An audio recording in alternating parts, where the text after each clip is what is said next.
Yes. Hello? Yes, this is Jackie speaking. Hi, my name is Tony, and this is Every Frame a Painting. Some filmmakers can do action, others can do comedy, but for 40 years, the master of combining them has been Jackie Chan. These days, there's a lot of movies that combine funny scenes with fight scenes. But even when the movie's good, the comedy and action seem to be two different directors and two different styles. And that's why Jackie's so interesting. In his style, action is comedy, and his work shows that the same filmmaking principles apply, whether you're trying to be funny or kick ass. So let's dive in. If you'd like to see the names of the films as I'm talking, press the CC button below. Ready? Let's go.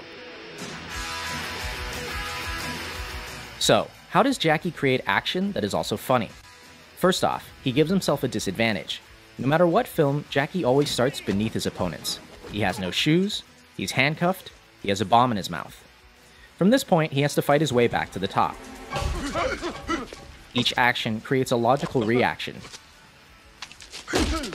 And by following the logic, we get a joke.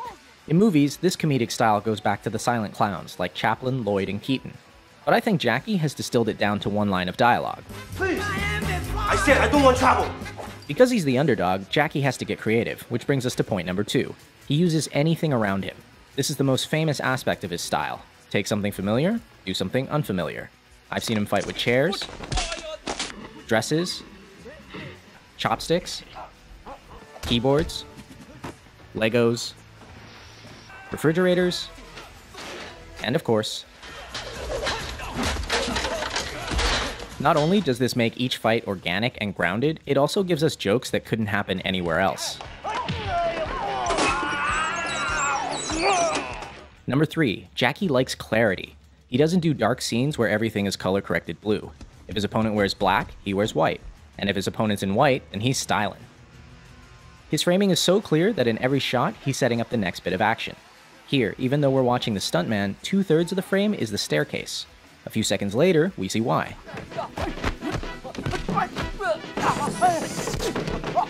He keeps things clear by rarely using handheld or dolly moves. Like an American movie, you can see there's a lot of movement. When the camera angle movement, that means the actor, they don't know how to fight. In slow motion, you can see how the camera operator swings around to make the hits seem more violent. But since Jackie can fight,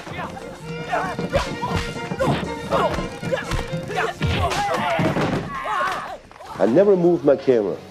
Always steady, wide angle. Let him see I jumping down, I do the flat, I do the fall. When you shoot this way, everything looks more impressive because action and reaction are in the same frame. Notice how you can always see Jackie, the car, and the wall at the same time. But a similar stunt from Rush Hour 3 never includes all of the elements in the same shot, and it doesn't work. The same principle applies to comedy. This shot, directed by Sammo Hung, shows us the punch, the bad guy's face, and Jackie's face all in one. Now check out the same gag in Shanghai Noon. Here, action and reaction are separate shots. It kinda works, but not nearly as well. Why don't more directors do this? Because of number 5. They don't have enough time. Jackie is a perfectionist, willing to do as many takes as necessary to get it right. And in Hong Kong, he's supported by the studio, which gives him months to shoot a fight. And the most difficult thing is when I throw the fan and coming back, more than 120 tick. Those kind of scenes, oh, Jackie, good. It's not good. You can do it. Except, do you have the patience or not? When I rewatch his work, these little things are the ones I'm most impressed by. He doesn't need to do them and they eat into his budget, but he still does them because he wants to. And it's that going above and beyond that I respect and admire. But in America, they don't allow you to do that, because the money just poof, poof, poof, poof. And his American work is missing something else. And there's a rhythm also into the way that the shots are performed and also the way they're edited. And Jackie said something very interesting that, that the audience don't know the rhythm's there until it's not there. Jackie's fight scenes have a distinct musical rhythm, a timing he works out on set with the performers. Ready, action, stay where you are. Stay where you are, don't chase me. Boom, boom.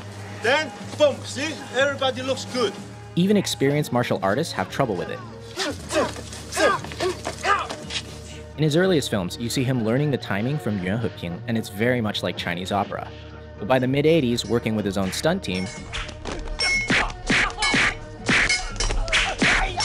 he had something totally unique. In America, many directors and editors don't understand this timing, and they ruin it by cutting on every single hit. But in Hong Kong, directors hold their shots long enough for the audience to feel the rhythm.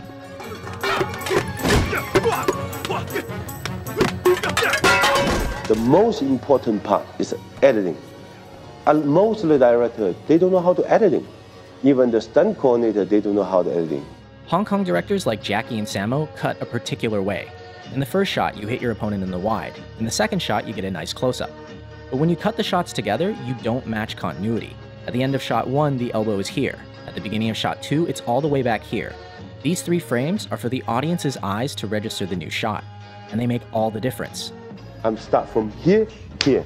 But 2 shots combined, this is zone. That's the power. In other words, show it twice, and the audience's mind will make it one hit that's stronger. By contrast, modern American editing doesn't show the hit at all. At the end of shot 1, the leg is here. At the beginning of shot 2, it's in the same place, going backwards. But because they cut at the exact frame of the hit, it doesn't feel like a hit. A lot of people think this is because of the PG-13 rating, but even R-rated films do this now. It looks like a bunch of people flailing around, instead of a bunch of people getting hurt.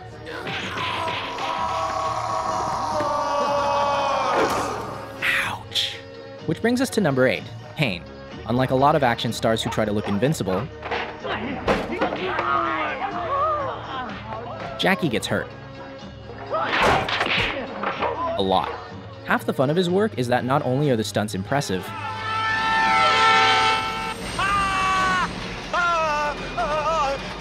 there's always room for a joke. Pain humanizes him, because no matter how skilled he is,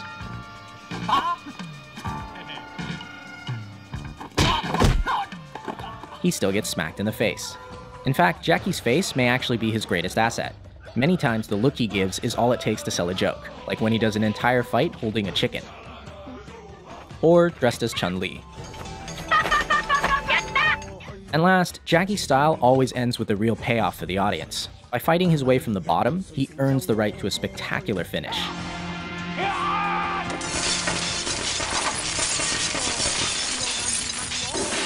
He doesn't win because he's a better fighter, he wins because he doesn't give up. This relentlessness makes many of his finales really impressive and really funny. And it's in direct contrast to a lot of his American work, where bad guys are defeated because someone shoots them.